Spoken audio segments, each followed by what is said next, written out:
This is CGTN, China Global Television Network.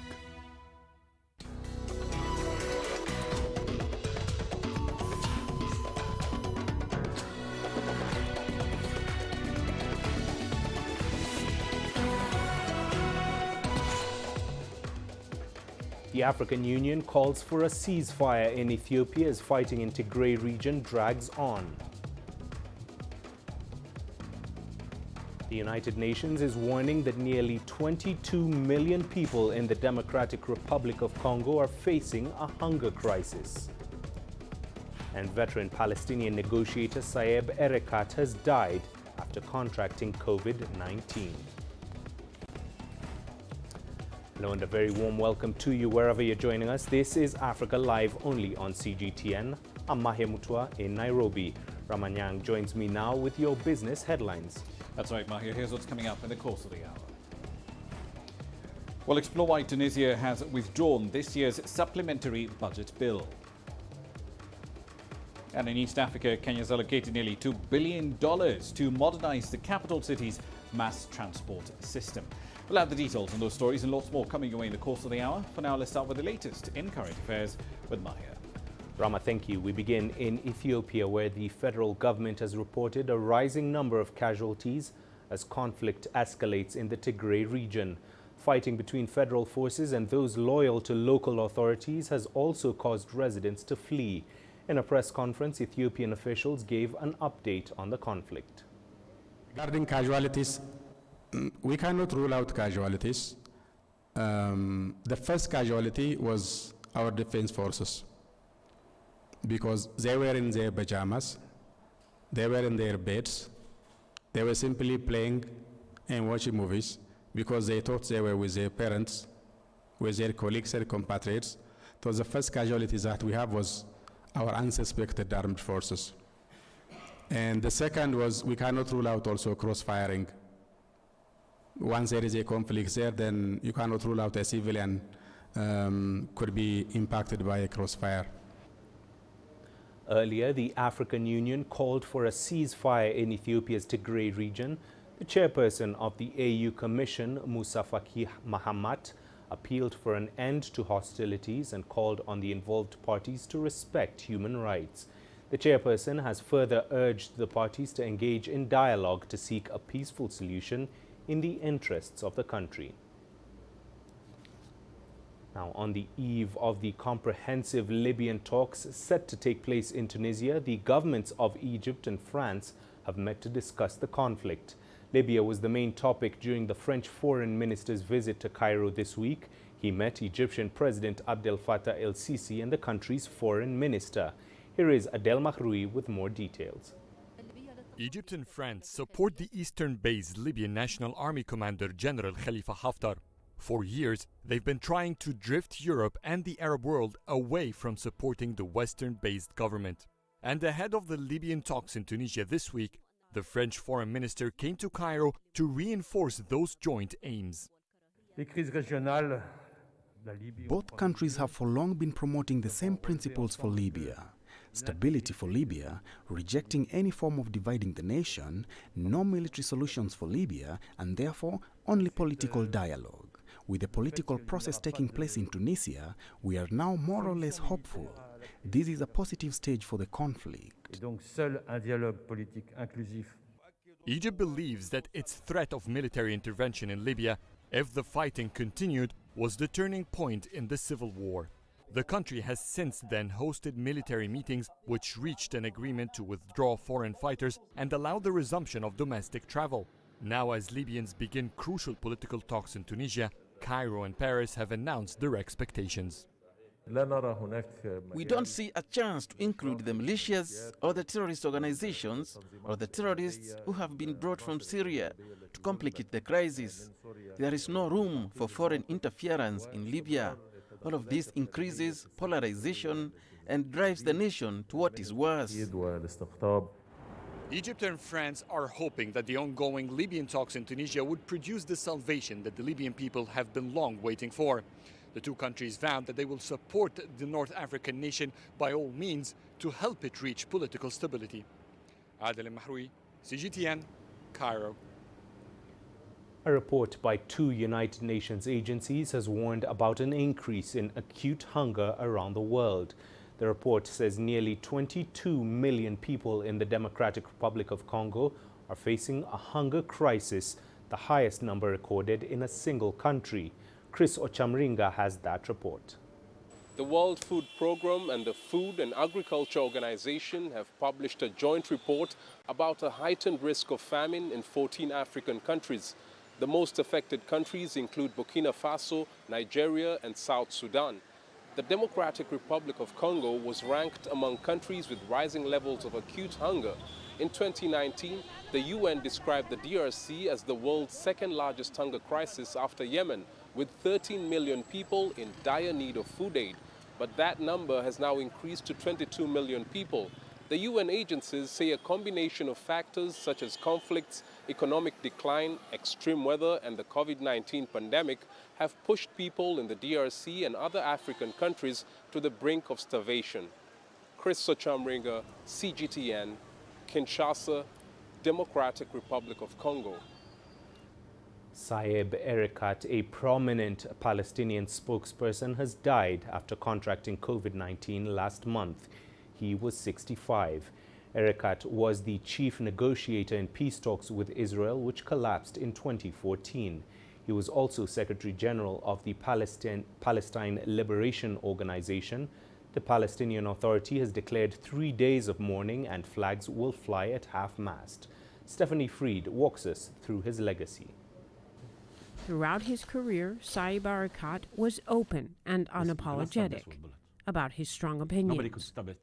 There is a deeper apartheid regime in the West Bank today and East Jerusalem than the one that existed in South Africa.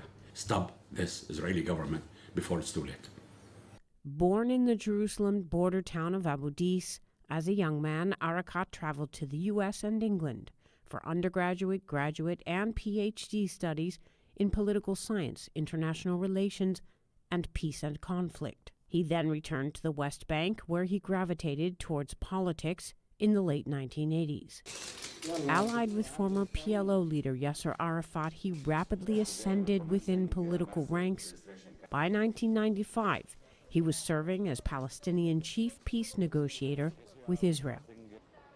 Erekat crafted a number of negotiations rounds with Israel aimed at reaching a final settlement to the Israeli-Palestinian conflict, but in his lifetime, that aim wasn't achieved.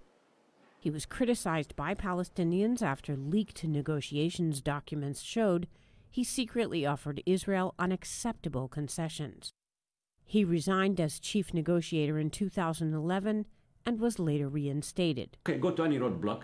Erekat authored a dozen books and in his personal life admitted to holding a cynical worldview. His greatest influences were philosopher Thomas Hobbes and acclaimed Palestinian national poet Mahmoud Darwish. He's not only to me was a poet. He was very, very critical of me and my way of thinking, and he disputed everything I say. And he didn't believe in my bleak picture in the world. And we used to have the best exchange.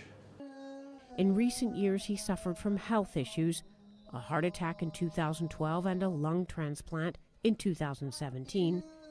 But he continued in the public political realm as PLO Executive Committee Secretary General until October, when he contracted COVID-19. Stephanie Fried, CGTN, Tel Aviv. Now, Armenia and Azerbaijan have reached a ceasefire agreement after 6 weeks of fighting over the Nagorno-Karabakh region. Russian President Vladimir Putin announced the deal on Tuesday, only hours after Azerbaijan claimed it captured the region's strategic city of Shusha. Under the deal, displaced people and refugees will return to Nagorno-Karabakh and bordering areas. There will also be an exchange of war prisoners and the dead.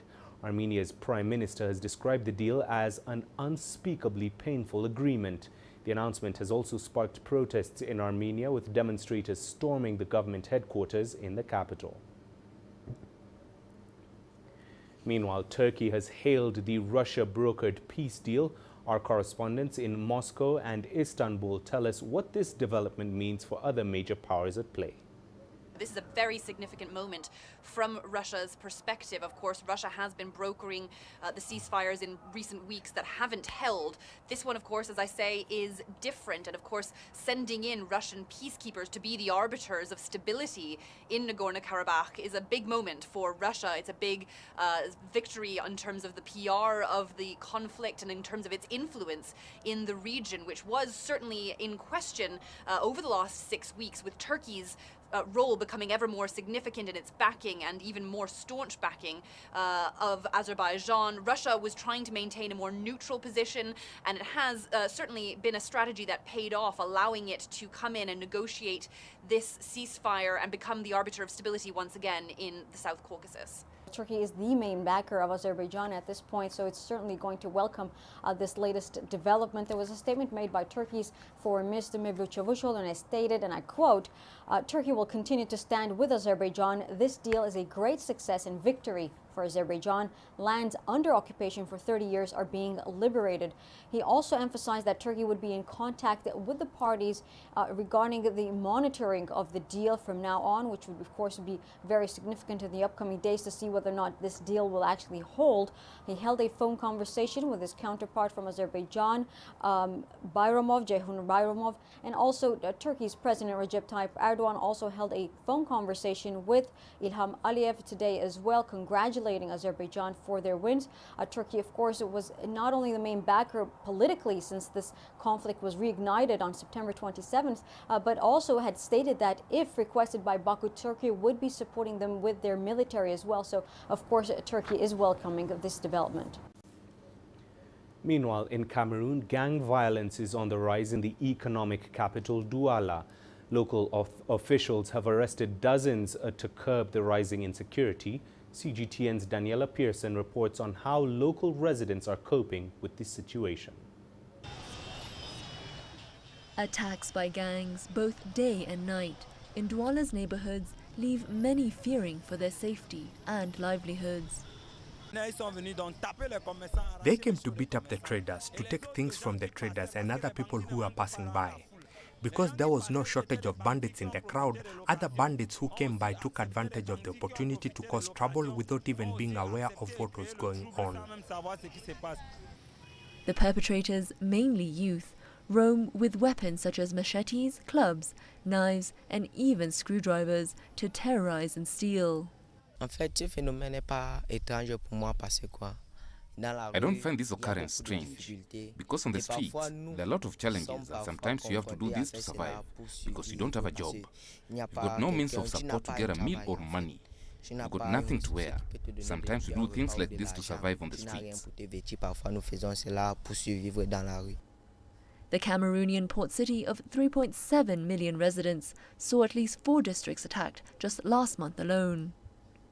The district of Daido formed a self-defense council, but attacks are still rising.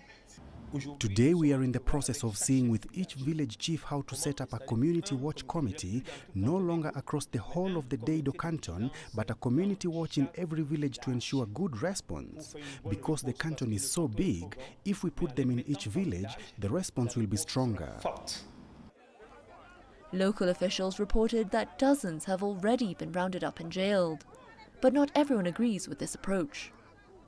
They are street kids. Perhaps when they find themselves in difficult situations, they are forced to use violence, to use alternative means to feed themselves and to protect themselves. But with what we offer them at St. Nicodeme chain of shelters, along with the state, I think these children are given a second chance. They accept what we offer them in terms of education and the opportunity we give them. Many locals remain angry and frustrated over what they see as official indifference. Attention is largely focused on conflict elsewhere, in Cameroon's Anglophone regions and areas affected by jihadists in the north. Daniela Pearson, CGTN. We're taking a break here on Africa Live. Here's what's coming up. Election campaigns have begun in Uganda, where 10 candidates are vying against President Museveni. And the 3rd China International Import Expo has come to a close, with deals signed this year surpassing $720 billion.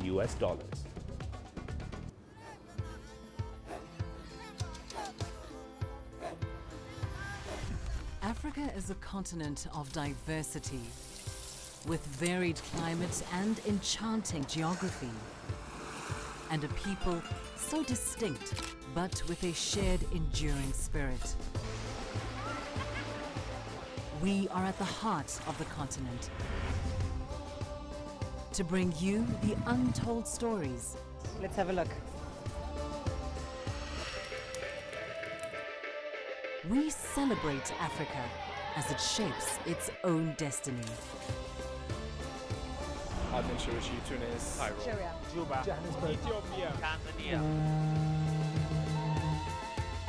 Africa Live. Find your voice. I try to not let it affect me, but there are days when it does. I'm a human being, and to see patients in a hospital bed and their family members are not there, there's no one there to hold their hand, that human touch, you know?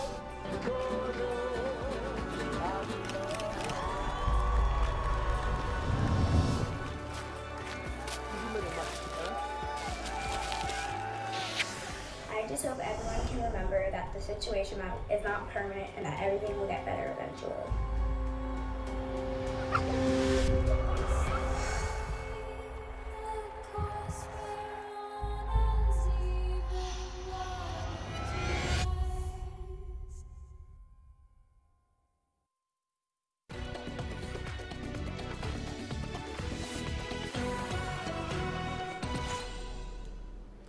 Welcome back. We head to Beijing now, where Chinese President Xi Jinping has addressed a summit of the Shanghai Cooperation Organization.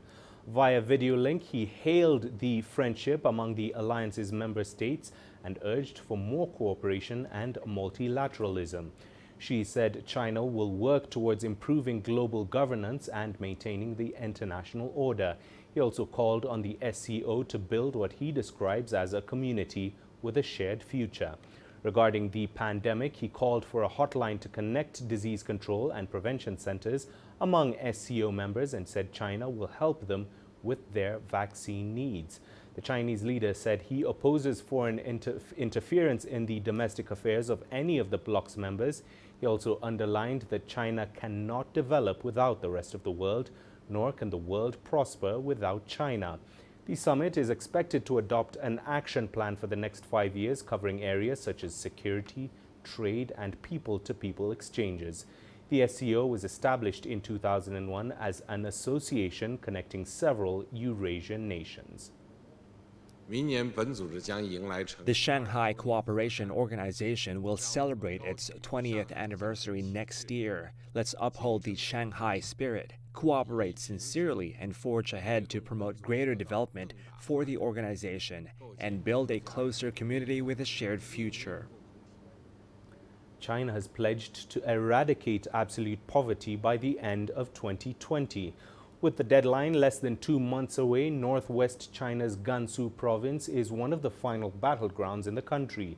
The State Council held a press conference Tuesday in Langzhou, the capital city of Gansu, briefing the media on its progress in poverty eradication.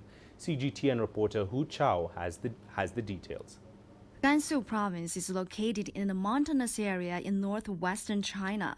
It's one of the nation's regions facing the greatest challenges in the fight against poverty. Nearly 6 million locals used to suffer hardship.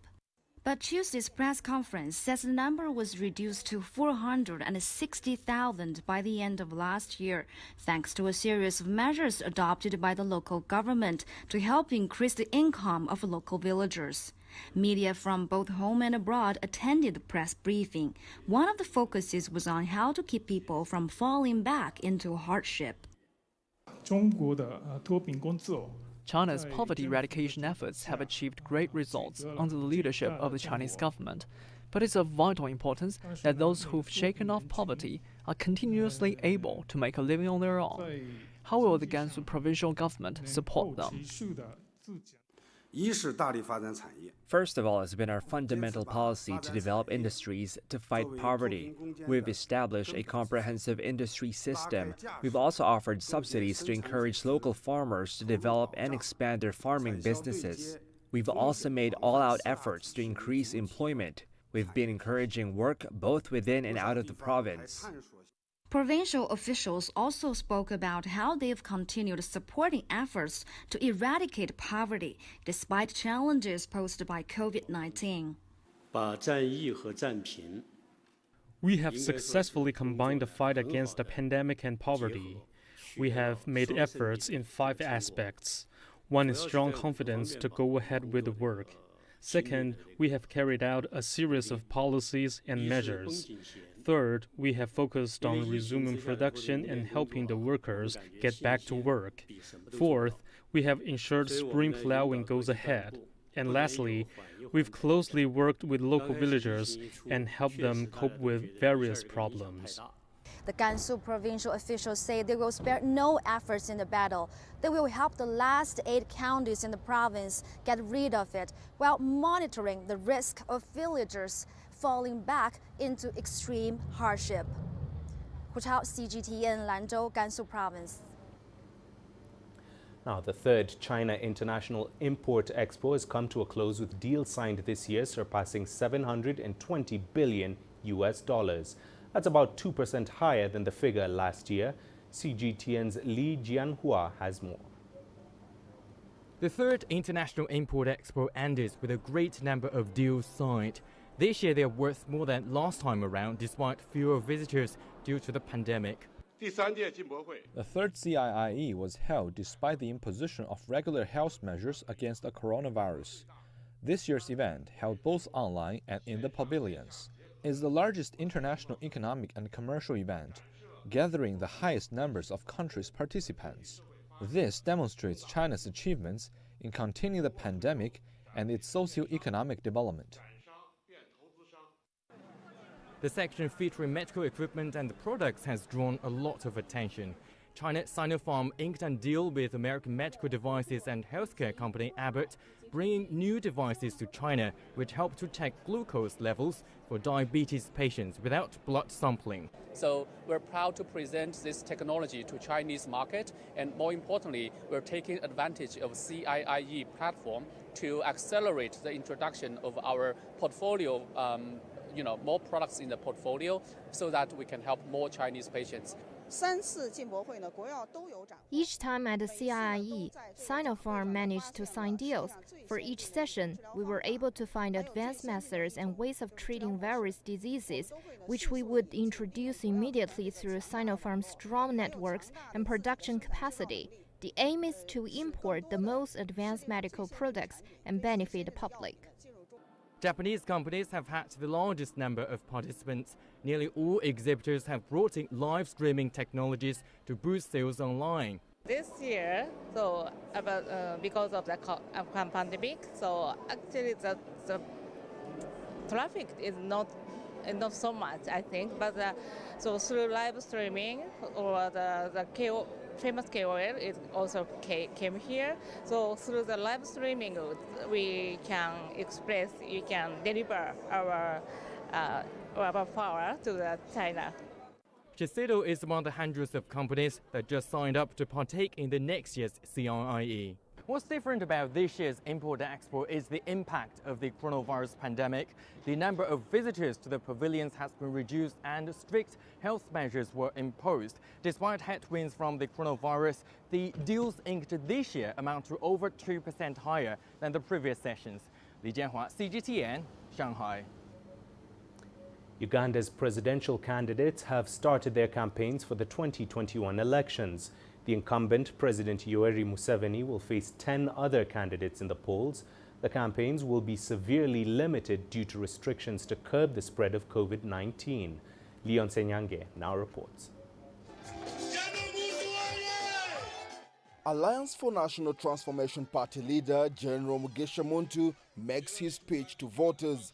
His campaign got off to a start in a suburb of the capital, Kampala. Kampala is the heart of the country. If you really want to, if you have the capability to run the country, that capability needs to be seen even how a city is run, if it is under your control. But when a city has got problems like of jams, of poor infrastructure, of lack of provision for power, for electricity, housing, When it rains, the whole city clogs. It shows you the capability of a government. The former Uganda Army commander is basing his campaign on better service provision for Ugandans. His supporters are confident he will deliver. He has promised to develop Ugandans, and we expect a lot from him. He will get our votes. Muntu fought to give us a good government, so even now, he knows what the government's mistakes are. The Electoral Commission has set strict guidelines to prevent any further spread of the coronavirus as the country continues to register a surge in new infections and deaths. The candidates have been allowed to have only 70 people at every rally, and the campaigns will also last only 2 months. The incumbent Yoweri Museveni started his campaign in Luwero, in the central part of the country. He is fighting for a 6th term in office. The president's biggest rival is 38-year-old musician turned politician Robert Bobi Wine Kyagulanyi, who started his campaigns in the northern part of Uganda. Experts anticipate that the presidency could be decided by the country's young people. Uganda is the second youngest country in the world. We have 78% of our people aged 30 years and below, and we have approximately 9 million voters in the next election. The youth alone can determine who becomes the president of this country in the 2021 elections. 11 candidates are vying for the top job, from whom Ugandans will decide when they go to the polls on 14th January. Leon Sanyange, CGTN, Kampala, Uganda. And still in Uganda, civil society activists are concerned that poverty is on the rise due to the effects of COVID-19. According to Action Aid International Uganda, a non-governmental organization, more than 13 million people are now living in poverty. CGTN's Hilary Ayesiga reports. Adrona Namtawe spends much of her time taking care of her children at home. Her salon business was crippled by the effects of COVID-19. My children are persistently asking for certain foodstuffs that I cannot provide. The situation is not good. She is rationing her food because of a budget squeeze. Namtawe is among many locals here who are struggling to put food on the table. Action Aid International Uganda says COVID-19 is pushing more people into deep poverty. The absolute number of people in poverty, even before COVID, that is by 2019, was already growing, moving slightly above 10 million. They are now urging the government to develop a comprehensive recovery package to support businesses that deal in essential needs. To government, make available support to farmers, support to small-scale producers, support to informal sector of the economy. This is where we are going to have the energies to rebound this economy back. It is also planning to expand social protection to support vulnerable and marginalized populations. Local authorities believe such measures will reduce poverty and promote zero hunger in the country. Hilary Isiga, CGTN, Kampala, Uganda. Turning to North Africa now, where Tunisia is set to launch the country's first satellite in March next year in an event that will coincide with its 65th Independence Day celebrations. The satellite, which is called Challenge 1, will be launched from a base in Kazakhstan aboard the Russian Soyuz 2 rocket. It is expected to play a critical role in improving the provision of data, including climate information, that will be helpful to farmers. CGTN's Adnan Shawashi now reports. The African space market is rapidly evolving, with Tunisia set to mark its first venture into space.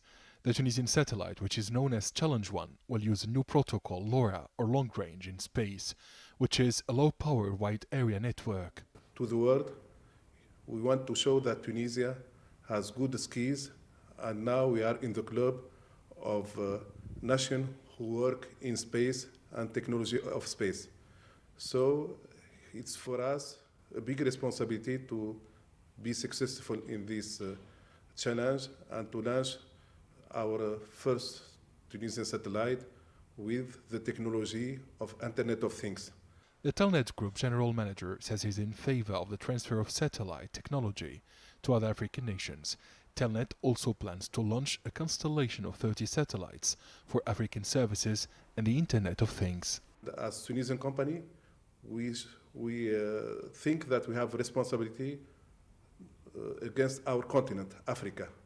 So as we have taken the technology from the developed country in Europe, in US, and in Russia, and in China, I think it's in our responsibility to introduce this technology to our neighbors and our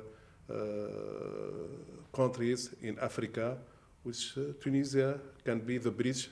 There are many possible uses for Challenge 1, ranging from remotely activating solar pumps in the Sahara to tracking livestock crossing Tunisian borders into Algeria or Libya, and even keeping track of the climate. In a bid to share its technology expertise, Telnet Group opened a subsidiary in Saudi Arabia in collaboration with Middle East Fiber Cable Manufacturing to launch a new entity that ties Telnet Arabia.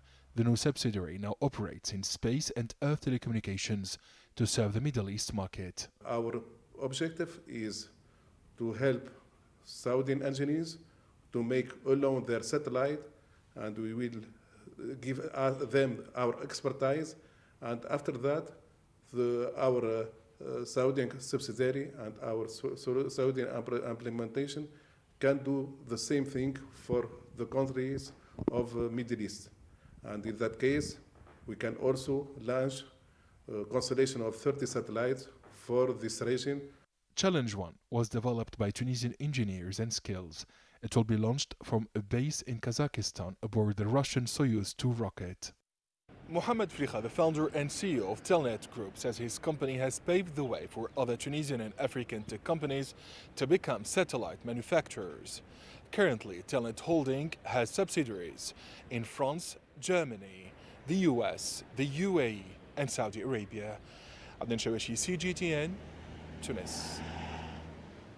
And Ramanyang is back now with the latest in the world of business. Rama?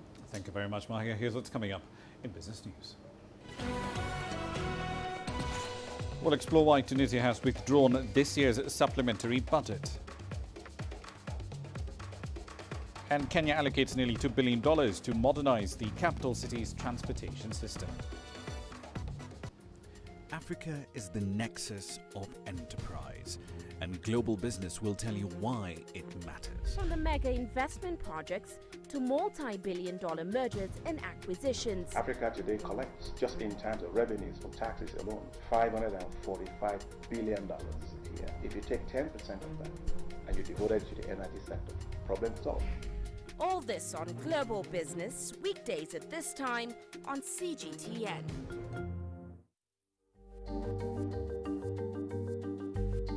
Africa Live. Find your voice.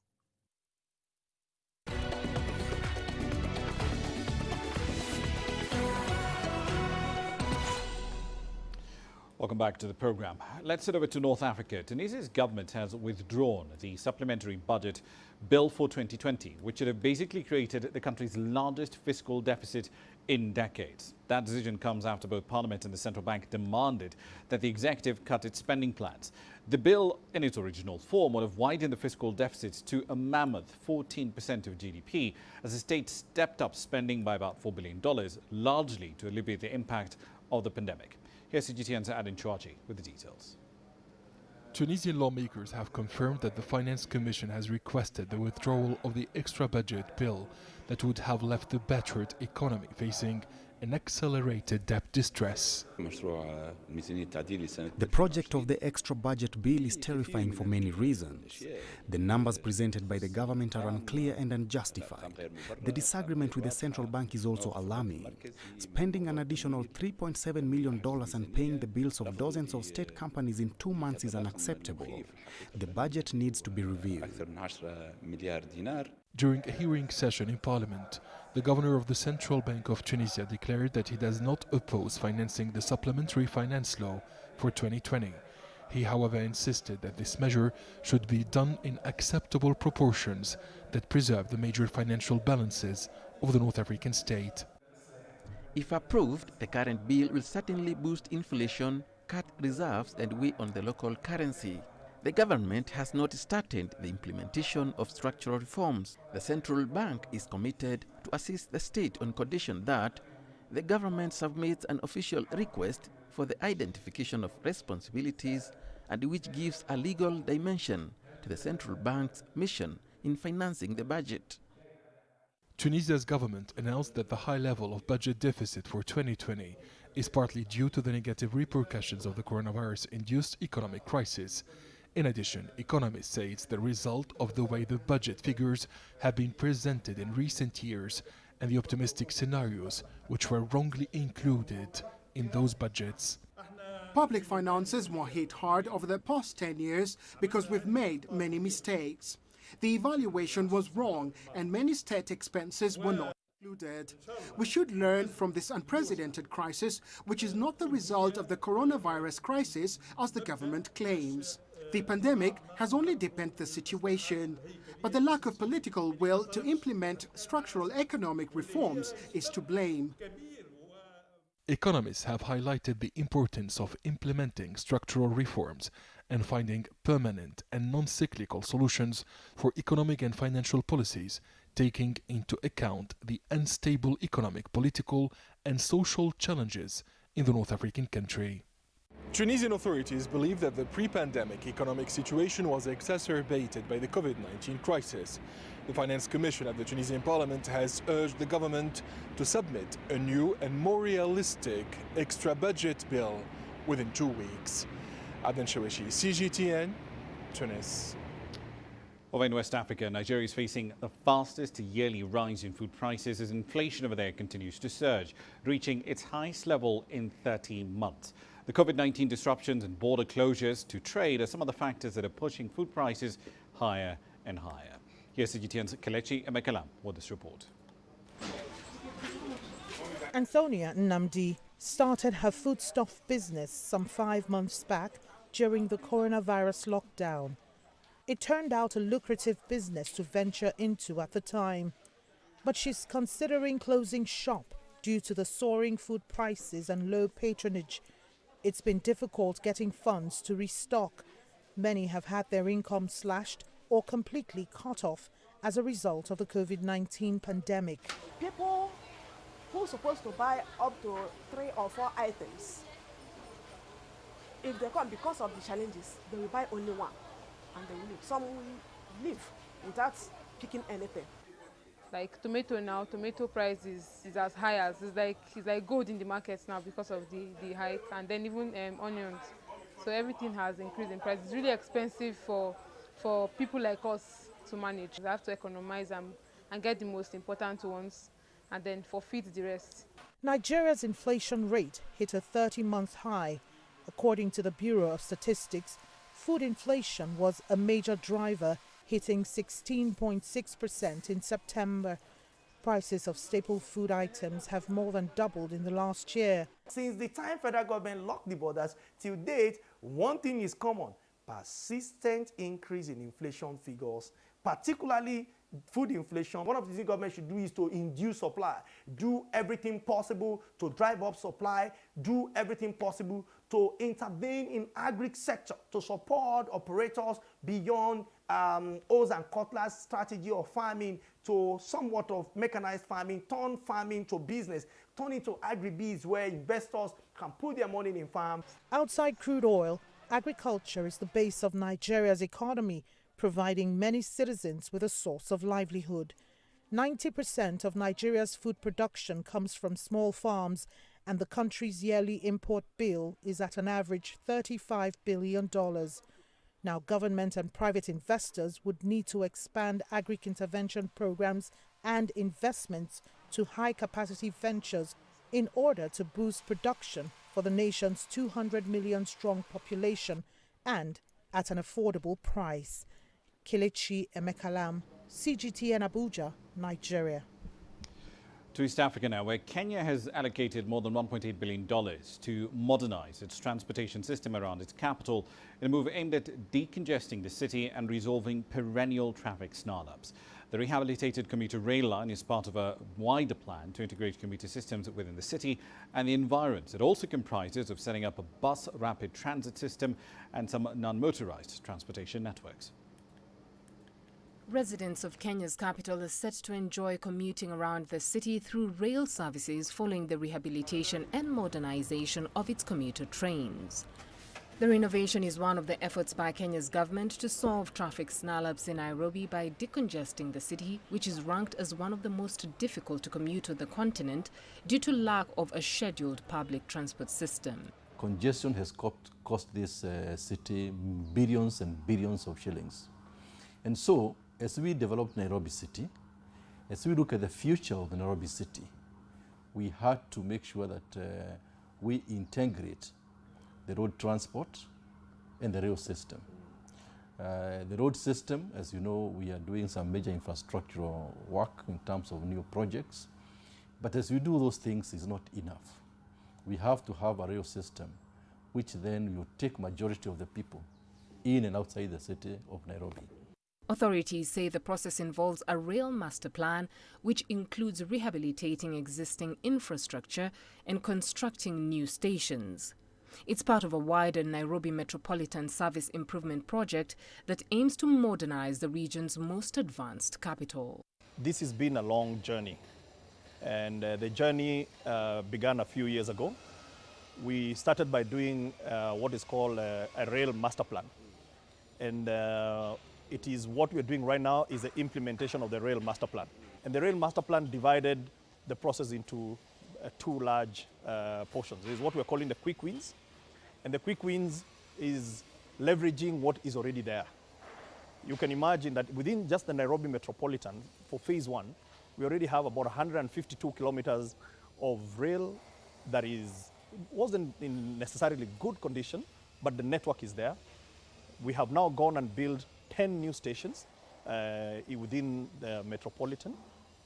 And now we have brought in diesel multi-units. Kenya's government has set aside more than $1.8 billion towards the project that will create a web of bus rapid transport system, new railway tracks, bypasses and highways in a bid to reduce traffic congestion in the capital by half. The Nairobi Central Station will serve as a nerve center of operations connecting 10 stations in satellite towns. Every day, in average, we move 30 to 40,000 passengers through this station. And every day, we operate a minimum of 3 trains in the morning and a minimum of 3 trains in the evening in all these routes. And what we are planning now, after renovation and rehabilitation of the stations that you saw, we expect in every 1 hour that we'll be having about 40,000 people exiting and then getting through this station within 1 hour to 2 hours. That number will translate from 30 or 40 to around almost 150,000 people per day, and ultimately we are trusting that we'll be moving 3 million passengers per month through these stations. A 2019 report by the Nairobi Metropolitan Area Transport Authority stated that vehicles stuck in traffic potentially cost East Africa's largest economy almost $1 billion a year in lost productivity. Commuters spent an average travel time of almost an hour to navigate the city, which has significantly impacted on their productivity. Beryl Oro, CGTN. Further afield from the continent, Chinese consumers may be the least patient in the world. They place an order online in the morning and they want to get the products in their hands in the afternoon. As China's massive Double 11 online shopping festival gets closer and closer, CGTN's He Weiwei has been finding out how logistics firms are using a combination of faster processes and automated systems to speed up delivery. How fast can a parcel be delivered? Within 1 day. This place looks like a roller coaster, but for parcels. It's one of the busiest distribution centers in South China's Guangdong province. An average of 3 million parcels are handled here every day. Each of these yellow bags collects parcels going to the same destination. We have a chip on each bag, so it can be easily tracked. Each bag's chip information is linked to all the parcel barcodes inside it. Barcodes are scanned by machines and registered in the tracking system. When it's getting dark, it's even getting busier here in this distribution center. As you can see, new parcels keep coming in from across the country, and thanks to this efficient system, it only takes about 20 minutes to distribute each parcel. This year's online shopping peak is coming, so the center has deployed one more such system and is recruiting more personnel on standby. We expect the daily number of parcels to triple during the rush period. Quick delivery is not enough. Quick selection and packing is also needed.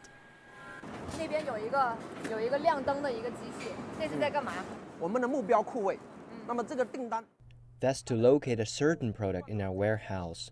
The system will move the product's basket to our staff for packing. China Post estimates nearly 3 billion parcels will be handled during Double 11, 28% more than last year. Guangdong and Zhejiang provinces in the south and east of China are expected to be among the busiest. He Weiwei, CGTN, Guangdong Province. Well, those sales numbers due to come tomorrow will be pretty interesting to observe. I'll leave you there for the time being, but here's what's coming up at the top of the hour. In global business, we'll be over in Egypt. Its foreign currency reserves have hit $39.22 billion in the month of October. So where does the North African economy go from here? We'll have some answers for you at the top of the hour. See you then. For now, back to Mahia. Rama, thank you. Well, stay with us here on Africa Live. There's plenty more still to come, including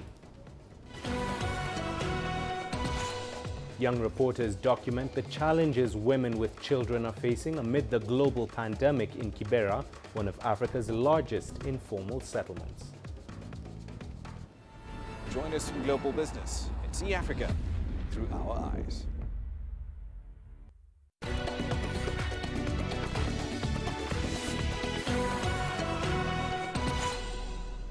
Now, the COVID-19 pandemic has put pressure on mothers around the world. For the rest of this week, young reporters from Shine Kibera TV in Kenya's capital, Nairobi, will give us an in-depth view of the challenges mothers face in Kibera, which is one of Africa's largest informal settlements.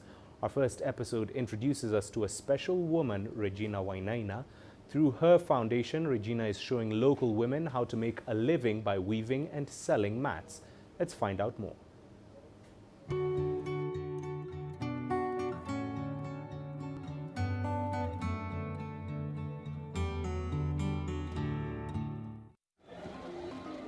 The arrival of coronavirus in Kenya hit residents of Kibera slums hard. Being the biggest in Africa, it has one of the highest populations in the region. A population that was already struggling with economic challenges. These mothers in Kibera have decided to take up the fight against the pandemic, raising awareness by making mats, all while earning a living for their families. The elegantly weaved rugs come with messages of hope. Regina Wainaina is the founder of Hope Beyond Hope. Inspired by her 9-year-old daughter Hope, she introduced the initiative to create new opportunities for struggling single mothers. Coronavirus attacked the country. They lost their jobs and businesses. If you take a look, most women are single mothers, so there was no alternative source of income to provide for their families. As a mother of 5, born and brought up in Kibera, Regina understands the best approach to solving problems faced by the locals. Thus, she decided to share her knowledge in weaving of mats to the women. Not just that, she also taught them the importance of turning this skill into an economic activity.